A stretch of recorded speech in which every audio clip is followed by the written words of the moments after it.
COVID-free? I'm Fred Ogola. I'm a director at TBS. I have taken a COVID-free certificate test. I can tell you it was not desirable. I used to see everybody leaving their room in tears. I was wondering why they were tearing until when I went there.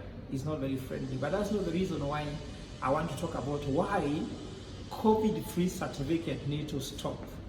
And I have 5 reasons for that. The first reason is that it is useless as it is not scientific. Because the main reason why we take the COVID-free certificate is to be able to travel from one country to the other.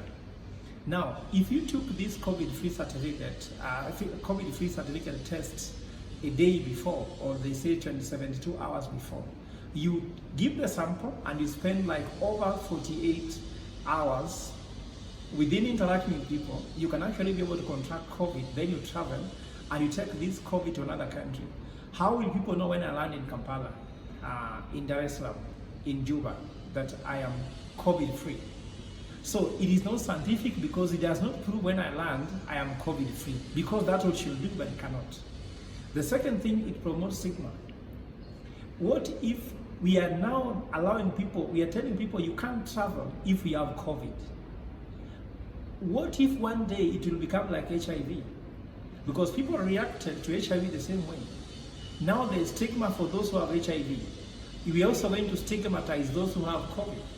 I was one day in a restaurant in Mombasa just last week where a lady was taking my temperature. Then I asked her, what if you find out that my temperature is high and probably have COVID? Will I eat or not?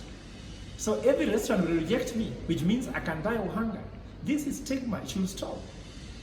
The third reason why we don't want COVID-19 is that it does not help prevention, but it just has to stop movement. Why am I saying so? For anything to help us deal with helping to prevent prevention or continuous spread, we have to do what we call surveillance testing.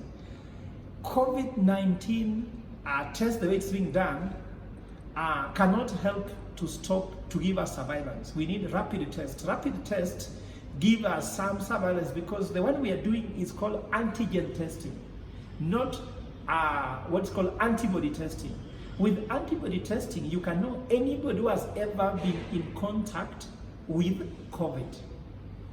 But antigen is diagnostic. It tells you who has COVID now. But maybe the person who has COVID now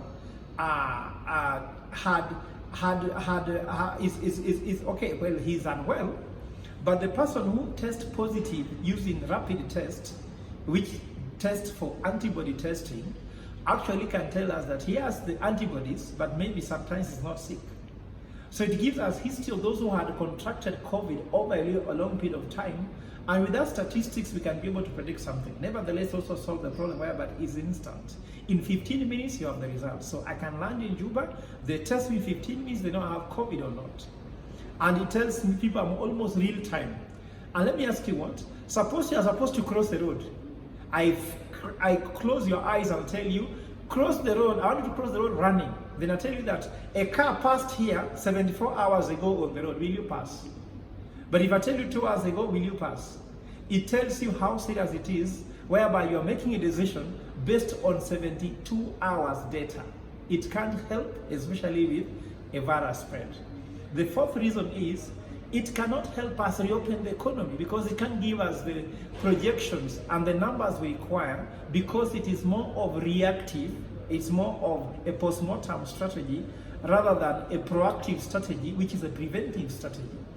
And last but not the least, it encourages profiteering. Profiteering is whereby so many people have set up labs to test these things, and some of them are even coming inconsistent. Like there was a case where Lancet said test somebody, I want to tell the person tested positive. This is a friend I know. His wife tested positive.